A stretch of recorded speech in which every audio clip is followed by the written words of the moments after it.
Welcome back to Free Founders, where we share actionable lessons from the world's best solopreneurs and small business owners. This is for aspiring entrepreneurs who want proven strategies to go from zero to first sale and onwards to scale and enjoy the freedom that comes along with it.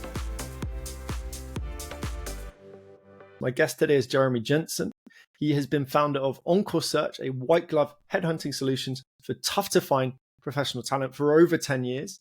Built his firm to 40 full-time salaried employees and over $12 million in annual revenue, but it has come at a cost, and that's something we're going to talk about shortly. Expect to learn today, 1, why headhunting is a great industry to start a business in, 2, where he sees potential gaps and ideas in the headhunting market, and 3, what keeps him going after a decade with his current business. Thanks, Jeremy, for joining. Excellent. Thank you for having me on. Let's jump into it. You've been running Encore Search since 2013. Seems to be going really, really well. Headhunting, I think, could be seen as a sort of unsexy, maybe dirty, I don't say, you know what I mean? A salesy recruitment kind of industry. Yeah. I don't believe that. I know some people do. Why do you think headhunting is a great industry to start a business in? Well, first of all, just because it's not sexy and just because it seems a little dirty is the word that you use, doesn't mean it's a bad business, right? Basically, companies pay us to poach people from their competition, right? And there is an element of sneakiness that we have to utilize in order to pull off the job, right? But somebody's got to do it for sure. And if you do something that's not easy, that creates a tremendous amount of positive business impact, your client is willing to pay a premium fee in order to compensate you to deliver favorable results. I think that's I really like your phrasing there, because what are you ultimately doing for your client? You're creating value for them, and I suppose creating value for the employee by hopefully giving them a better offer in some way. Yeah, it's the whole build versus buy mentality, right? There's a lot of corporations out there that have the runway to, invest in early career talent, whether it's a mechanical engineer or a technical sales professional. You can hire them at 22, 23. In the US here, you can give them a, 60, 65, 70K salary and help them grow. But if you don't have that runway where you can wait 2, 3, or 4 years in order for them to develop their skill set, their business acumen, you use a headhunting firm to poach somebody from the competition, right? So that's the service that we provide. The way that we charge our fee is we take a percentage of the candidate's guaranteed first year earnings, right?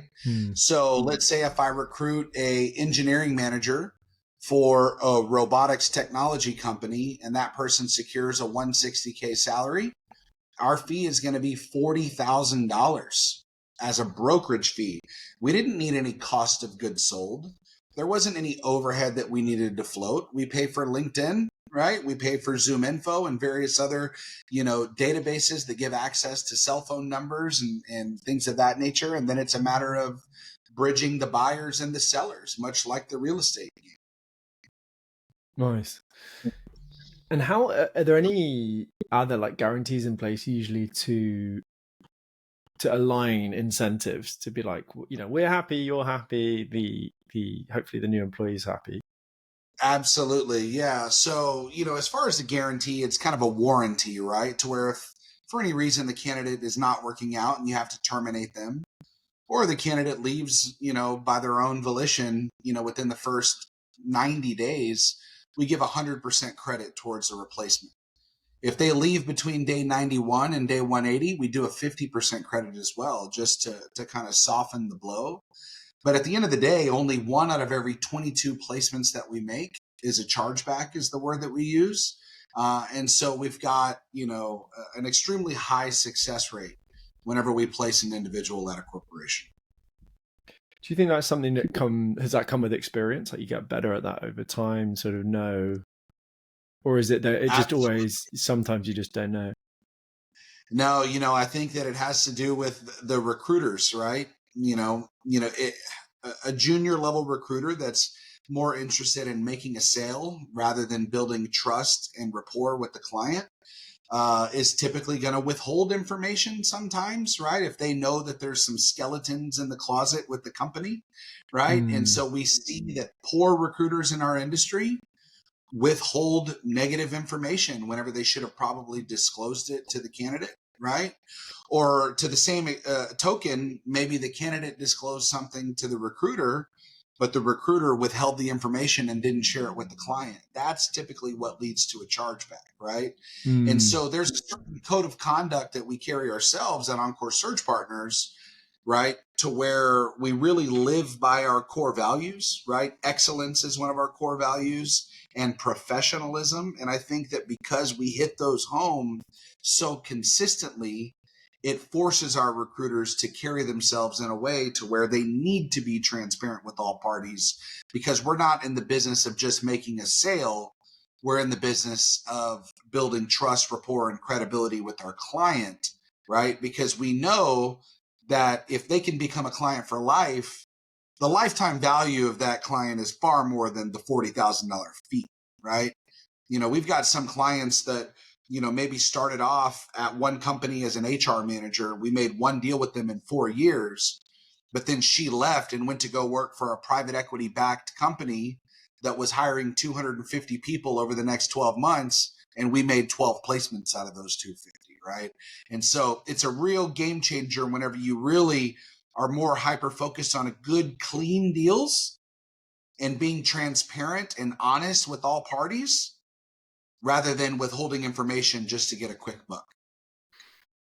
Yeah, it's classic short-term versus long-term. I think that's such a good, so just to be crystal clear on the figures for people.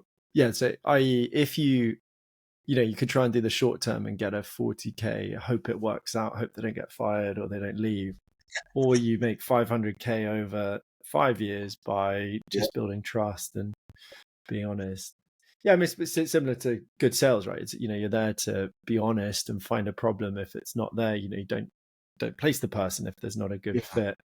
Don't try and force it. And I want to share something, right? Because I think that there's so many recruiters out there, or just sales professionals in general, that they think that they need to have that company logo, that brand, because it's the trust, rapport, and credibility is with the Encore Search logo. But I want to encourage aspiring young entrepreneurs to really think of it in a way that, who is your client doing business with? Are they doing business with Henry? Or are they doing business with ABC Product Management, right? And so if you have the trust, rapport, and credibility with your clients, then there really is no barrier to market entry for you to go out and start your own thing, right? They know that you're going to deliver favorable results. They know that if for any reason the candidate didn't work out, that you would make it right? And so I think in professional services in general, where there is no product that we manufacture, I think that it is quite simple for individuals to go out and start their own firms. We're talking about recruitment, CPAs, right? Attorneys, engineers, architectures. When you're providing a service, it really all comes down to your business acumen, your technical acumen, and your trust and respect that you've got with your centers of influence, is what I'll call it. I think that's super true. I mean, I had this with so I ran a product bootcamp for 5 years, and one of the reasons I sort of delayed starting it was that as a product person, I hadn't worked at Google or Amazon, and I felt, well, I haven't done that, then who am I to go and to train people in product management? People, sometimes with 20 years more experience than me. But I think, as you said, you sort of quickly realize that, actually, it's about delivering value, building trust, building rapport with them. What I want to talk about other ideas around headhunting, sort of gaps in the market you might see for people to potentially build businesses around. But let's play that out. Imagine that somebody has zero headhunting experience and they say, I want to try this out and see how it goes. How would you, let's say, starting from scratch, and please also talk about, how you did this. How would you say get that business started, get the first 1, 2, 3 sales through the door? Yeah, so I'll share the story of how I started. So whenever I was 25 years old, I was basically a project manager with a $50 million annual revenue pipe valve and fitting distributor, right? And I really learned so many different facets of business because I was the right-hand man to the CEO. Functionally, I just carried his briefcase everywhere he went, right? I was responsible for marketing, calculating the commissions, doing email marketing and lead generation, managing the CRM, diversifying us into new product lines. I did every single thing in the company that the executives really didn't want to mess with because I was the smart young guy that could take limited direction and execute quickly. Okay. One of the initiatives that I created was an email marketing program that in the first 12 months generated over $5 million in revenue for the company. And one day I was in the back pipe yard with some of the other sales guys, and Sam Chaney, who was the head of inside sales at Gajeski Incorporated, the company I worked with, he said, "Damn, Germ." He's like, "You could do these email blasts for a lot of companies, right?" And then he kind of planted the seed where I realized that these millions of dollars in revenue that I was providing were far more valuable than the $65K salary that I was earning, right? And fortunately, I was engaged to an individual at the time that was a six-figure earner. She provided the financial security for me to step out and start my first company, which was an email marketing and lead generation firm called Market Share Solutions.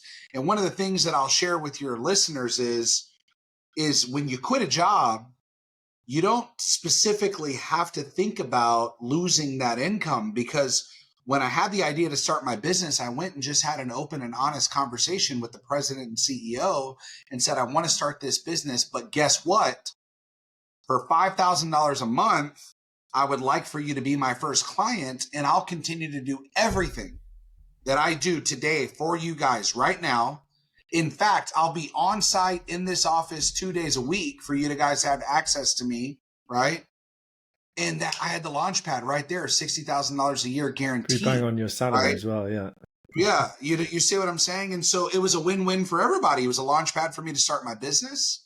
They didn't have any business continuity issues, right? They didn't have to get somebody ramped up, and I had the ability to recruit my replacement, right? And get them onboarded with all the systems, tools, and resources in order to be successful. And so that's one valuable piece of experience share is we oftentimes think about what we're leaving behind instead of developing a creative solution on how all parties can win, right? And another thing that I'll share is a lot of times people think that you need 10 years of experience in order to become an entrepreneur, right? But I'll tell you right now, it's a hell of a lot easier, Henry, to quit a job where you're making $65,000 to become an entrepreneur than wait until you're making $200,000. 100%. Because when you're waiting $200,000, you've got a mortgage, you've probably got a kid or two, you probably got a car payment, a boat payment, something crazy, right? It's difficult to walk away from the stability that you've got to where it's easier to walk away from your early career salary to bet on yourself. 100%. I think it's something I've seen play out with people. I was lucky in that I started my first business whilst at university, so I had that.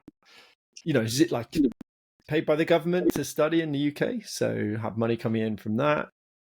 University itself was like a breeze, like 5 hours a week. So I was just starting a business in the final year, and then carried that on straight after. And then seeing my friends sort of start to spend and sort of what's called hedonic adaptation, right? So increasing the amount they're spending to try and justify a certain lifestyle or a job they don't like.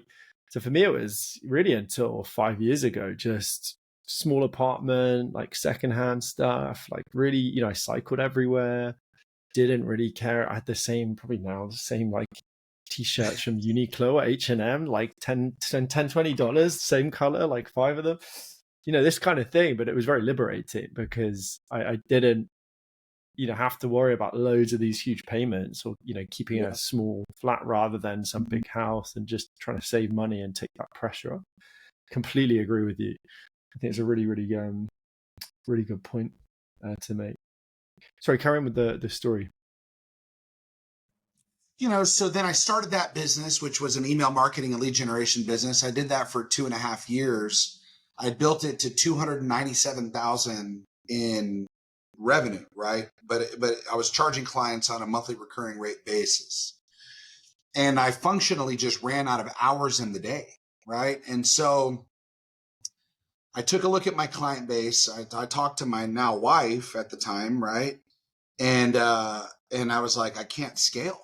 I'm working in the business. I can't train somebody else to do what I'm doing. I need to figure out a creative strategy in order to grow, right? And looked at my client base, and half of my clients were staffing and recruiting companies. And so I said, man, I'm charging these guys $4,000 a month as a managed service, but they're making 50,000, 80,000, 100,000 in revenue a month based on the service that I provide. I'm in the wrong business. So then in January of 2013, I started a recruitment business, right? But my secret sauce, Henry, was not that I was a recruiter. It was that I had the ability to generate client leads, right? So if we were to put that in the business of any application, any business, I was the marketing guy, and then I hired the technicians to do the work. Does that make sense? Right. Mm-hmm. And I think that you're well aware that that marketing is really the fuel for any organization, right? And I'll even lump sales to some extent, under marketing. But with that being said, marketing and lead generation, and then now in 2024, demand generation is critically important to any company's growth and success. 100%. I So think it's a huge. I just want to touch this because it is a mistake I see with so many people. I'm sure you've had this. People go, I've got this really nice idea, and it may be in their area, right? It's in law if they're a lawyer, it's in product if they're a product, have a product background. But they completely, and I did this for a few years, just ignore the fact that distribution is as important, if not harder, than the core product you're delivering. You could be an amazing recruiter, but if you can't get people to book a call with you, then you're done, right? It's not a business. And to that same extent, if you have the ability to get people to book a call with you, you probably don't even need to be that great of a recruiter. Yeah, true. Yeah. Yeah. And I think that was offer in the right place. Yeah. That was one lesson that I learned very early on, right? And, I hired my first recruiter in January of 2013, kept him busy, hired the second one in May, the third one in September, and the rest is history, right? The first year that I hit $1 million in revenue was 2016. And I'd kind of run out of my own personal network of people that were willing to give a young professional an opportunity to do business, right? And so I went to market and I identified a vice president that could help us commercialize a new space, right? So my background was in manufacturing and industrial, right? And this individual came in, his background was recruiting wealth advisors. So here I was, $1 million in revenue, right?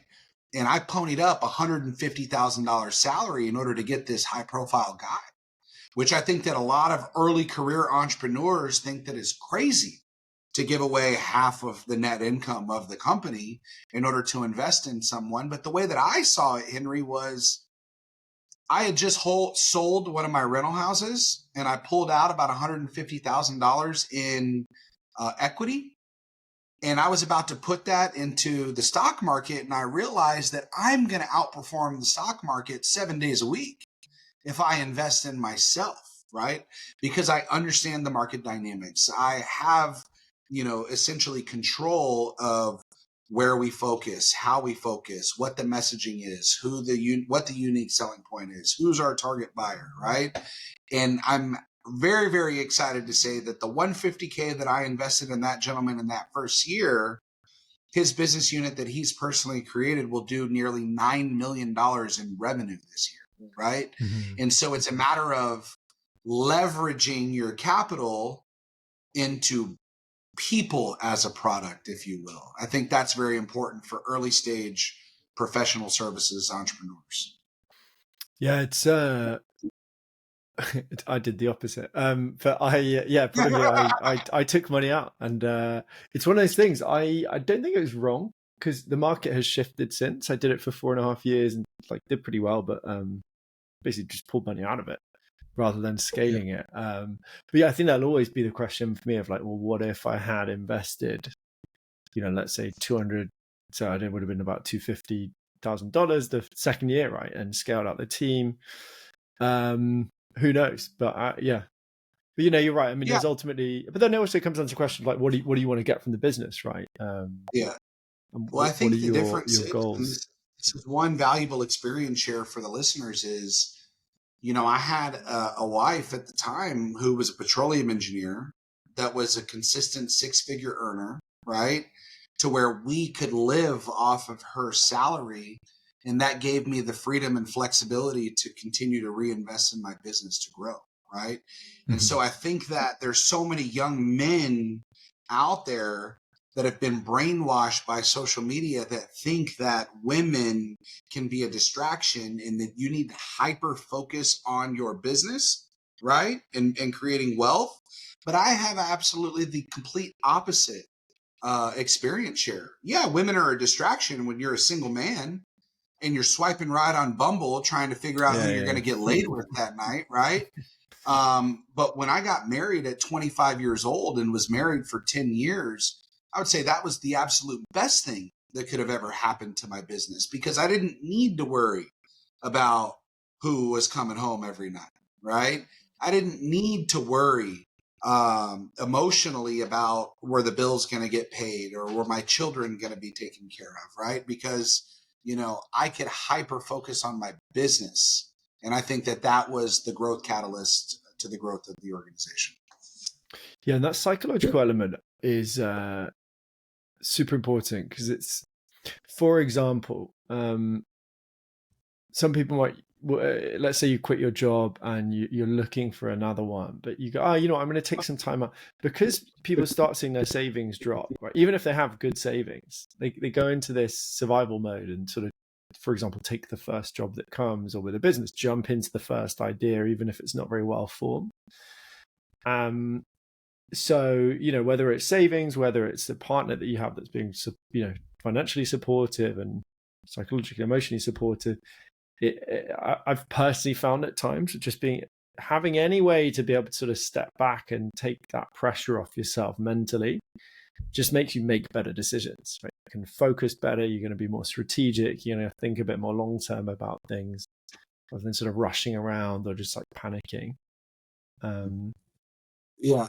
I think another valuable piece of experience share for me is I grew up extremely poor, right? I had a single mom that had me at 16 years old. And we were used to living, in apartments, and we're often evicted in the middle of the night. We had to move from home to home, right?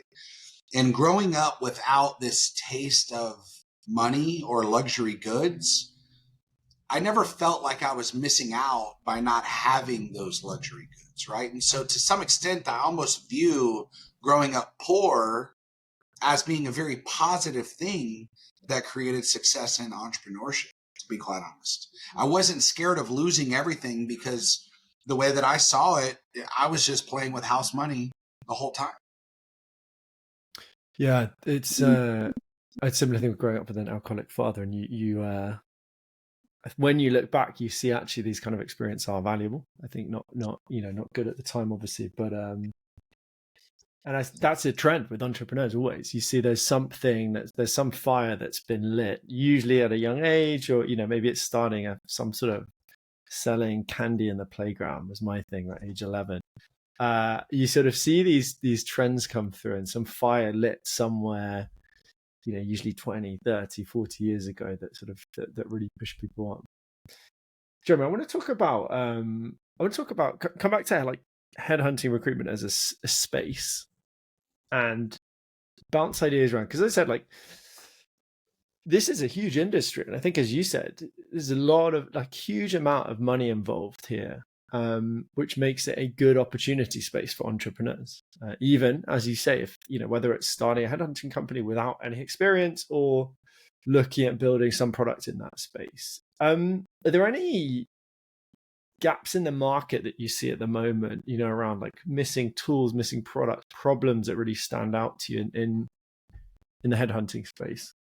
Yeah, I think because the gross margins in our business are so extremely high that agency owners' appetite to spend big money is very, very high, right? So when you talk about the product space, And because we have such a high appetite to invest in tools like HubSpot and various marketing automation tools and AI tools for lead generation components, it is a very crowded space whenever it comes to providing tech solutions for the direct hire recruitment industry. Okay. So I would say that I'm probably a little bit biased because I've created a tremendous amount of wealth for myself by not selling a product, but by providing a service. And so what I'll say is the missing component in our industry, and I don't really want to like create a bunch of competitors by sharing this, but so many of my competitors have gotten lazy, Henry. They want to post the job on Indeed, LinkedIn, Monster.com, some resume database. They want to filter through the hundreds of applications or utilize an AI tool to do lead scoring and put you through an AI interview, right? And they want technology to facilitate the entire recruitment process. But my thought logic, even from the beginning, was my clients can do that. They can post the job on Indeed. They can post the job on LinkedIn. The service that I'm going to provide is we're going to make cold calls to the target market and get a passive candidate that's not looking interested in our client's opportunity. And the way that we do it, Henry, is because we are skilled storytellers, right? I know that if I'm trying to get an A player to leave Amazon and go to Google for the exact same job with the exact same pay, there's a high probability that he's going to say no. He's already got that job, right? But if I can share a compelling story of, hey, over the last 6 months, Google stock is up 14%. I've noticed that Amazon stock is down 17%. I'm not sure how that affects your restricted stock and your stock grants that you secured last April, right? But I did want to inform you that Joe Smith, the former head of project management at Amazon, joined Google 4 months ago, and he's actually tasked with building out the entire product management team. And so the reason why I'm reaching out is he specifically gave me your name and said, I think that Andre would be interested in joining my team. Are you interested in taking a call? So by leveraging data and insights, it creates trust, rapport, and credibility. And that gives us a 42% LinkedIn in-mail response rate whenever my peers are at 13%, right? And so the way that you can separate yourself from the competition is by knowing what you're talking about and then just being proactive about reaching out to your target demographic to get them interested. It's not rocket science, but you have to be competent and confident in order to pull it off. I love what you said there around there's a fetishization, right? Digital products equals sexy, old school services equals not. And I've done a service business for 4 years, and I completely agree. Like there's sometimes just better opportunities. It's calling people, it's doing sales calls, like running workshops, whatever it is. You know what movies inspired me, or not movie, but a TV show? There's a TV show here in the U.S. called Suits. Have you ever seen Suits? Yeah. I've heard of it. Yeah. I've watched a few episodes. Yeah, so you've got Harvey Specter, right? He's a partner in a Manhattan, New York law firm, and all the attorneys went to Harvard Law School. These are the highest pedigree of individuals in the corporate legal space. But what makes Harvey such an elite 8-figure annual earner is the fact that he's an amazing storyteller that has the ability to connect dots and win the influence over others. And so Harvey is a great salesperson, even completely separate from his legal knowledge, right? But that's what's created financial freedom and makes the TV show entertaining, right? I don't want to come in and pull a lever in a factory every single day. I want to solve complex problems for my clients, because when I'm able to deliver that solution, everybody wins. The client, the candidate, my recruiter, myself, everybody's high-fiving. There was no loser whenever we make a deal. I love that. I just want to come back to the cold call process. Just to be crystal clear, like what are you doing there? So when you're telling that story, so firstly, how long does it? Let's say when you're cold calling, how long are you aiming for that pitch to be? I Like that mean, initial. I'm aiming to ask for permission to give the pitch once I Mhm. get a connection with the candidate, right? So if it's Sure. a cold email, if it's a cold LinkedIn message, I'm basically saying, I would like to pitch you. Do you have 5 minutes? Hmm. Typically, right? If it's a cold call and I get a connection, I'm calling about an opportunity with Google. I would like to pitch you the opportunity. Do you have 5 minutes for me to share? Always And then start with it's a yes permission. or no. It's a yes or Hmm. no, right? There's no reason for me, as soon as they pick up the phone, to just word vomit all over them, right? For sure. Um, and then obviously, if I can build rapport to some extent within the first 10 seconds, maybe we went to the same university, right? Maybe I worked with one of their former colleagues. Maybe I placed one of their former colleagues. It's important to identify what that middle ground is to increase the probability that they give you that time to pitch them. Awesome. So you try and build rapport in first 10 seconds, get permission. And then the pitch itself. So tell me, what are you doing? For example, so when you're saying Google stock's up 40%, Amazon is down. Do you put a figure on, say like that could mean that your stock is worth 10, I don't know, 20 grand rather than 150, or do you let Who them do knows? the mental maths? Who knows, right? I'm in the Yeah, business of sharing facts and then helping them land the plane in any way that they think they want to sure. land it, And right? putting it, so Um, first that's financial there. You're but basically to being that, crystal clear that is a financial, it's data. It's yeah, providing financial data. But data. the whole reason for Mm. sharing data, to be honest, Henry, is to establish yourself as a subject matter expert in the space. That's the only. Understood. Yeah. It's not. It's for no other reason other than establishing I know what the hell I'm talking about. I'm not a Understood. pimple-faced 22-year-old kid right out of university that's calling you to ask you if you're looking for a job. That's fucking rookie league. Uh-huh. Any candidate that's worth paying me $40,000 is not looking for a job, Henry. Yeah, understood. So when are you trying to then also, you said you turning them from maybe uninterested or like sort of happy with their role to scratching and basically creating an itch for them, creating Yeah, this tension. curiosity. So Yeah, it's the stock, and then the something, sharing something exciting, right? It's like, do you want to hear more about this exciting opportunity, which you give real character when you say like, here's this person that's been hired, they might know them, that equals exciting manager to work with, they're building a world-class team, etc. exactly. But it's Do you have important like, as a recruiter. Go ahead. no, carry on, carry on. It's important as a recruiter to have the ability to get that exciting information from the client as well. If Hmm. your client is only willing to give you a job description and a salary range, I don't have enough information to turn that into a fillable job. I Mm-hmm. need to be skilled and inquisitive enough to understand what the why is behind the what. That way I Mm-hmm. can go to market and tell a compelling story. Nice. Do you have like a specific structure? So when you are crafting a story, like let's take the pitch specifically, the sort of short version of the story. Are there key things you're trying to include in there? Like, okay, you want to cover stock options, you want to cover exciting, purpose, finances, psychological, or is it just it's come from like 15, 20 years in It's sales?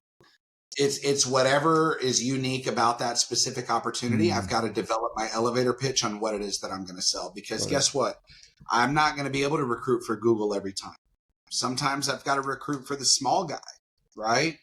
Mm-hmm. And you have to have the sales ability to be able to pitch the small guy versus enterprises versus small, right? Mm-hmm. Entrepreneurial versus corporate versus entrepreneurial. You've got to understand what you're selling and who you're selling it to, and be able to bridge the information to where it makes sense for all Perhaps then the parties. idea, and you did touch upon this, is actually it's a counter trend, right? Because I mean, I do this myself sometimes.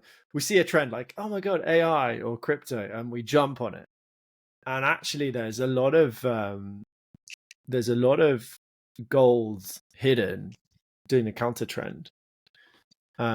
and saying, well, look, if everyone's trying to automate, and I agree, it's crap, right? What a waste of time trying to just basically automate recruitment, hitting 1,000 people with a generic message. Instead, be like, no, we are the human recruitment firm, right? We take this really seriously. We're on a call with you. You know, we like to speak, try and meet in person if possible. These kind of things, just to differentiate by going back to, you know, what people did 20 years ago, let's say, or exclusively that approach 20 years ago. You know, it's so funny that you talk about that. So we are a very tactical, service-oriented firm, right? We have world-class technology from our industry, obviously, but you know, whenever I tell people, I say we operate on AI as well. They're like, oh, what tech platform do you use? I go, no, we use actual intelligence, not artificial intelligence, right? That's our claim to fame, right? And I think that that's a very uncommon characteristic in commission sales nowadays. Is quite often they're excited about hiring the person that will take the least amount of money as opposed to the most competent individual. And I think that's a common mistake that entrepreneurs make, to where now I'm excited about raising our salaries in order to get more high level, high performing talent. I mean, again, right? The differentiation, right, is you differentiate on prices, you do an offer, and by everyone going fighting for the bottom, you can stand out by saying, actually, well, look, shit, let's just increase our prices and stand out that way. I really like it.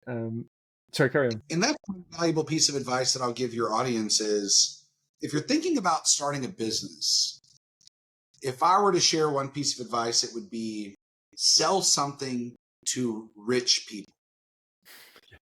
Sell something to rich people. Because there's more of a focus on quality and value and less focus on price, right? And rich people are in the business of knowing that entrepreneurs are in the business of making money. Whenever you deal with individuals that have money, right? So for us, we work with wealth advisors, private equity firms, venture capital firms, law firms. These are all very high net income, high margin environments, right? Whenever I'm working with somebody in that space, I can be transparent with my margins as well, right? There's no reason for me to say, oh, I'm not even making money on this, John. Guess what? If I'm not making money on it, I'm not fucking doing it. But also, they're not going to trust you, because they're going to be like, well, what kind of entrepreneur is this? That doesn't make sense. The maths doesn't. That is such a good point. And one, entrepreneurs do not think about choosing the market carefully enough. That's why I'm extremely careful about, you know, I'm doing 12 startups this year. I've done 8 so far, 2 successes right over the last 12 years. I've got 50 ideas down. I've only built 2 so far. I'm expecting to have maybe 500 ideas after 12 months. The main reason to scrap most of them is going to be market. And market is, you know, who is the person, but it's also what's willingness to buy. Do they have habits buying in this category? Because as you said, it can be harder to sell a $3 monthly digital subscription to someone who's whinging about like, why are they charging? This is like rampant capitalism, etc. Then rich person charged 10K straight up, 0 complaints. And I've had that experience on calls. People just go, fine. Great, done. The deal's done. Easy. Here's high expectations. We expect you to deliver. For sure, you got to deliver. Yeah. It's not, it's not a con. It's not, I think that's the other thing with sales, right? You promise. Well, I ultimately that's the core of what product for me is. You promise a thing, and then you deliver on it. It's the 2 parts 100%. To it. There has to be alignment in what you promise and what you deliver. I spoke with a gentleman yesterday in Austin, Texas, who's a very successful entrepreneur that has several profitable operating businesses. And he started a new tech company. And I don't want to go into the details. I'm not under NDA, but I think I'm going to invest in this company. But instead of going to consumer and trying to sell that $3 a month subscription service, right, 100,000 times, he's working directly with massive public universities here in the United States. and creating trust, rapport, credibility, and value with the university, to where the university rolls it out to their undergraduate class of 80,000 students, right? So now you have a solution that's doing $3 a month times 80,000, $240,000 a month, right? You follow?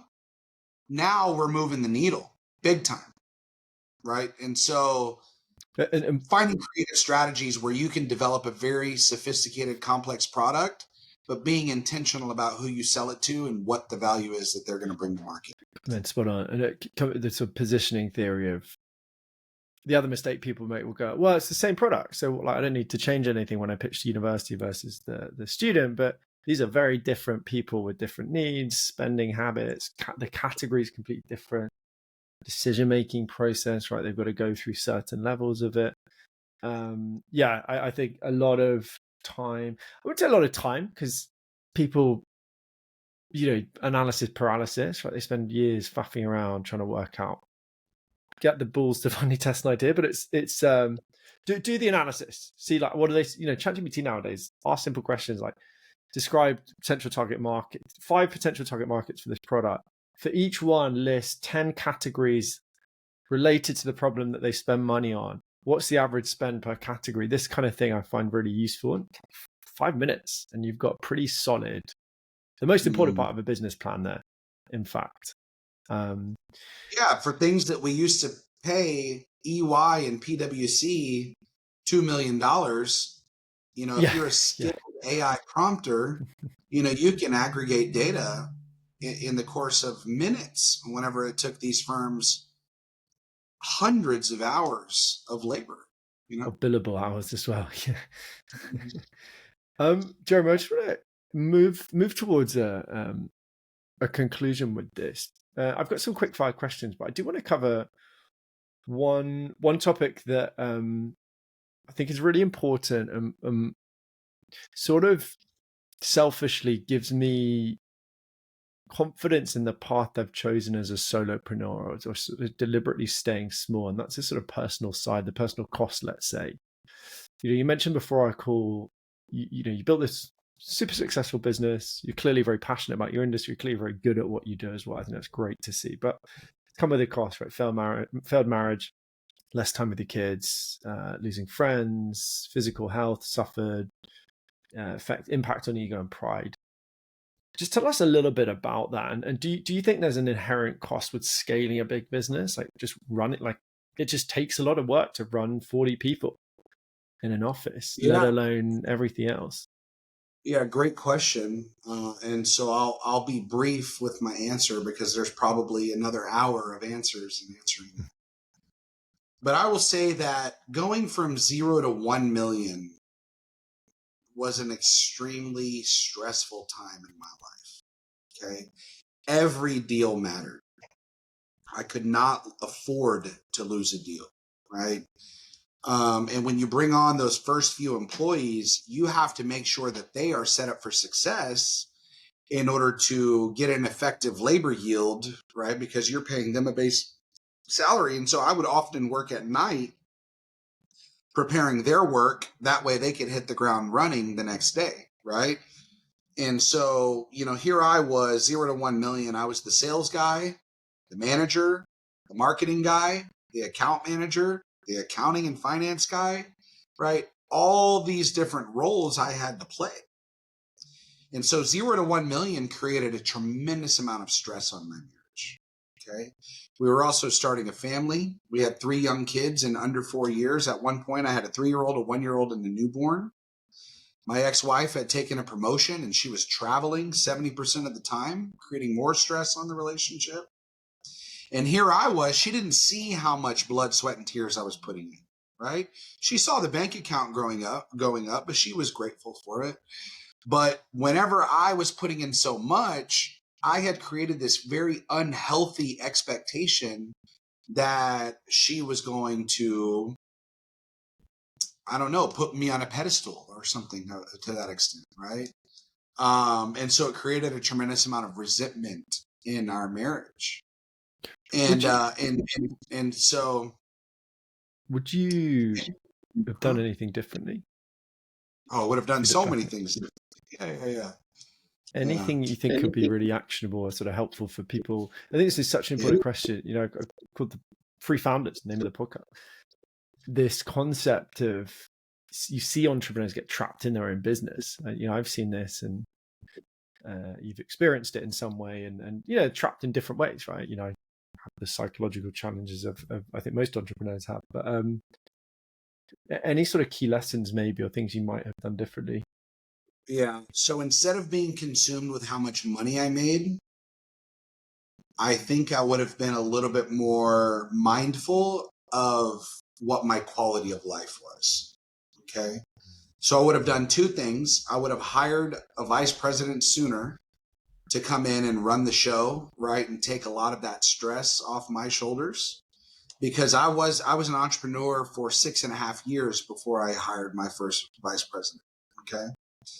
So I would have done that sooner. I didn't need to make $800,000 before I invested that 150. You know what I'm saying? Maybe I probably would have done it when I was making 300 and increase my quality of life.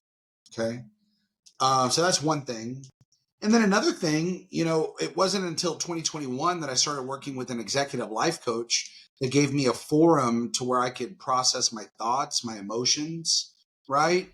That provided accountability and structure in order for me to level up in all different facets of life. I wish I would have worked with an external resource much sooner, because I think us as men, we tend to wear the weight of the world on our shoulders because it's the way that we're raised. We'll rub some dirt on it, right? Well, you can't talk about your emotions. Work harder, you know. And I wish that I would have sought professional help from an executive coach sooner. I think I could have probably saved my marriage. Yeah. No, thanks for sharing that. As I said, I think And it's with regards to the lost friends, I mean, I don't think that that's necessarily a bad thing, right? Because the friends that I had when I was making 100K, they were all making 100K. Now I'm making 500. There's a little bit of jealousy.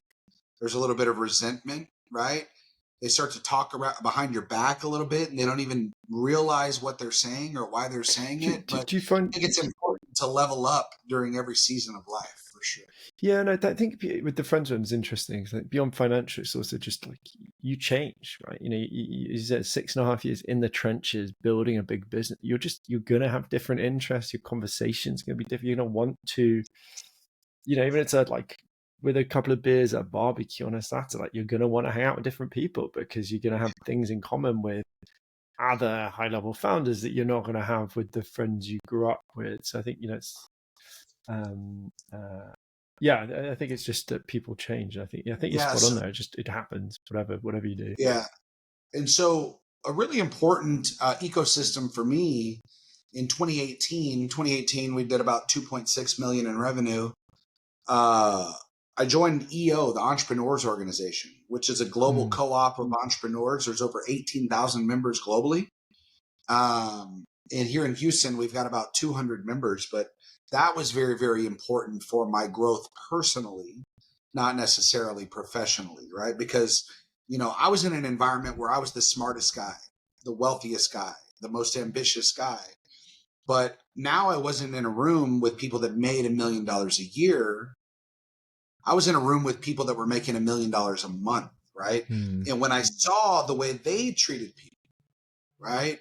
When I saw that they were not even running their companies, they had a president, a COO, an executive VP, a VP of marketing, an HR director. And then I realized that it's not about my ego to where I need to be the smartest person or the most successful person in the room. It's about emotional peace. It's about quality of life. And I think that quality of life has more to do with freedom, whether it's financial freedom or time freedom, right? But I think that that's a social currency that's exponentially more valuable than just the zeros in the bank. Yeah, I think I think it's such a key point. I think it's definitely one of the downsides of remote or doing, you know, I've been a solopreneur for 5 years is you're not naturally coming in. Well, it depends the kind of business, but yeah, you're not lifting it because you're just like, you're doing your own thing. So having the external coaches or organizations where you're leveling up in some way, I think is super important. I think I generally get it from podcasts. I think in my case, I sort of have virtual mentors that obviously know nothing about me, but just to help, how am I thinking in a high level way, essentially avoid, maybe missing out on a scale opportunity of my previous business, or doing it in a way that felt the sweet spot between staying small, but also allowing that to scale and sort of take a good amount of market share. I just want to wrap up, Jeremy, with 2 quick fire questions. First one, I'm on a journey building 12 startups in 12 months. I'm expecting like 9 of them to fail, 3 to make revenue, 1 to get to the point where it can pay my bills, and then see where it goes from there.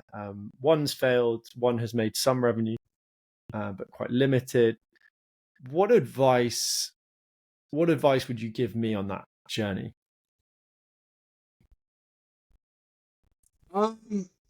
Well, I will tell you that I've been hyper focused on one business for the last 11 years, almost 12 years. But the interesting thing about that is we've evolved over the years. We operate on a system called EOS, the Entrepreneurial Operating System. And that's been a business framework that's provided a tremendous amount of clarity into where we're going and why we're going there. And it creates a quarterly forum for us to like process and identify, discuss, and solve some of the problems or challenges that we're having in the business. And so the short answer is I've been hyper focused on one business, but the business has maybe changed its strategy or business model over the years. Right? So it's become many businesses, right? It's become many businesses. And so maybe giving myself a little bit more of a runway of just 12 months of saying I need to be profitable and successful in 12 months, I think would probably be one piece of advice. But you have to be kind of focused on that growth mindset, continual improvement, the pursuit of excellence, because you might start a book distribution company today, right? But then if you fast forward 15 years, that company might become the largest retailer in the entire world, right? But at the end of the day, you just got to start. I think that would be the piece of advice that I would share. Nice. And I think that answers the second question, which is sort of advice to aspiring entrepreneurs. Would you give the same advice, in fact, to just get started? Grow some fucking balls and start. Your first, I think that, I give this advice to entrepreneurs all the time that are looking for their right-hand man, right? Typically when they get to about 2 million in revenue, they say, I need a vice president, a director of operations, a COO, and I got to have this, and this. And I tell them, I go, you're looking for your fucking wife. You're looking for your future business partner, right? I was like, just get a girlfriend for a year or 2 years. She'll take your company to the next level. And then now we can level up from that person and go get someone, a little bit more qualified to grow from 4 million to 10 million. And then when we get to 10 million, we'll get the 10 million to the 20 million. And I think that there's this common misconception that if you hire someone, they've got to be the 10 out of 10. But at the end of the day, we need to think about their skill set as tranches, right? If I'm hiring that right-hand person, I just need to think about what skills and experience that they need to have in order to get me from 1 to 2 million, right? Yeah. And then I can invest in their continuing education. I can invest in their skills development, and hopefully they stick around and become the person that gets me from 2 to 5. And then I invest in them more, and maybe they turn into the person that gets me from 5 to 10. So the point is just get off of go. Hire someone.